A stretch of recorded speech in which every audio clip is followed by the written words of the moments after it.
Hey guys, what's up? Welcome back to the channel. So I was about to go to bed. I really was.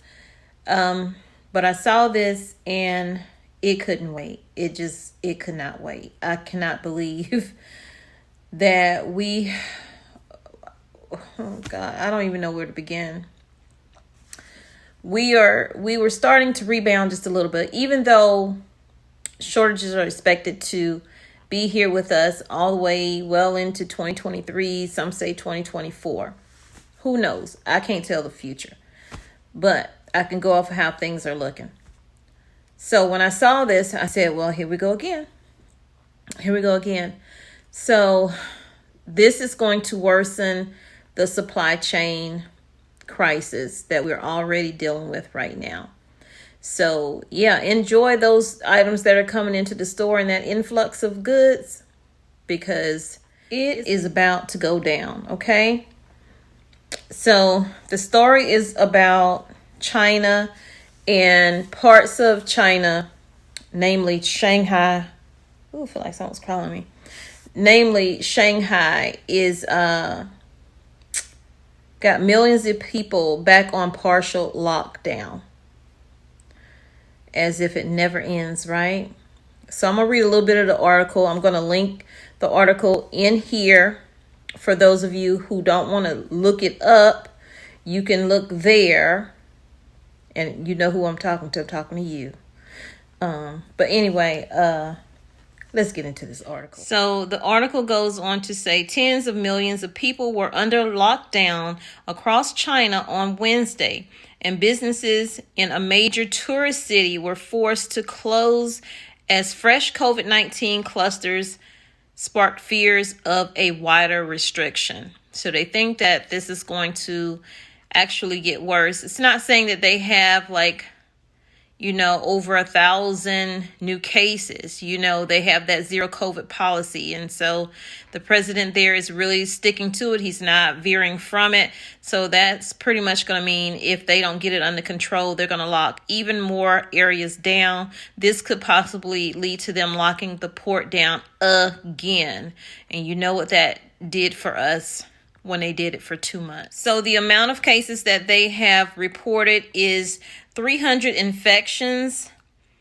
The outbreak and official response have dashed hopes that China would move away from the strict virus curbs that were seen earlier this year when they had the zero COVID policy. But y'all, it's not going to happen. They're going to stick to that.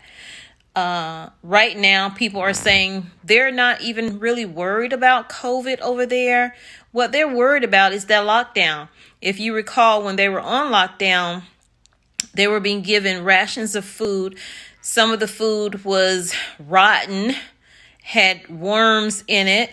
People were getting sick. Some people were even tragically taking their own lives because they just could not live how they were living, being fenced in, locked in, not able to move around. So I'm just skipping through this article. So I definitely will leave it in here. So if you want to read it in full, you are more than welcome to do that. It says for mass testing that officials launched a new round of mass testing in more than half of the city's districts after a rebound in cases since the weekend. All karaoke bars were closed Wednesday after some infections were linked to 6 venues. So they spoke to someone and she said that she took part in the latest testing round over fears that, her smartphone where they store health codes. You have to have a health code before you're allowed into grocery stores or any public spaces. So she feared that it would flag her as a COVID risk. So that's why she took the test. The Japanese bank has estimated that at least 114 million people were under full or partial lockdown nationwide in China as of Monday, a sharp jump from last week's 66.7 million.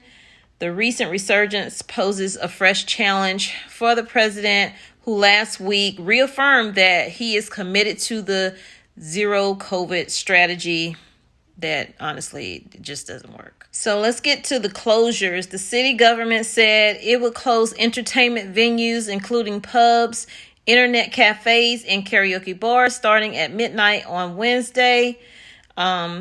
I don't see anywhere in this article where they're speaking about closing down the port, you guys. But if this thing continues to spread to the point where, they don't allow it, that port is going to be locked back down. And that is going to cause a supply chain crisis beyond supply chain crisis, because they are just now getting that back up and going, and it's still slow moving and getting ships out and ships in. The officials have blamed the outbreak on a subvariant of Omicron, which is more transmissible and immune evasive. The positive infections are all the BA 5.2 branch of the Omicron variant, and tracing work is still in full swing. Visitors to places including museums, sports centers, libraries, and cinemas must be vaccinated unless exempt. This is also threatening manufacturing regions. So, like I said, you guys, expected things are going to get even worse. The supply chain is about to really crash if they lock everything back down again. Seriously. Leave me some comments down below. Let me know if you heard anything about this. Y'all keep stocking up, keep preparing, keep praying, and we'll get through it.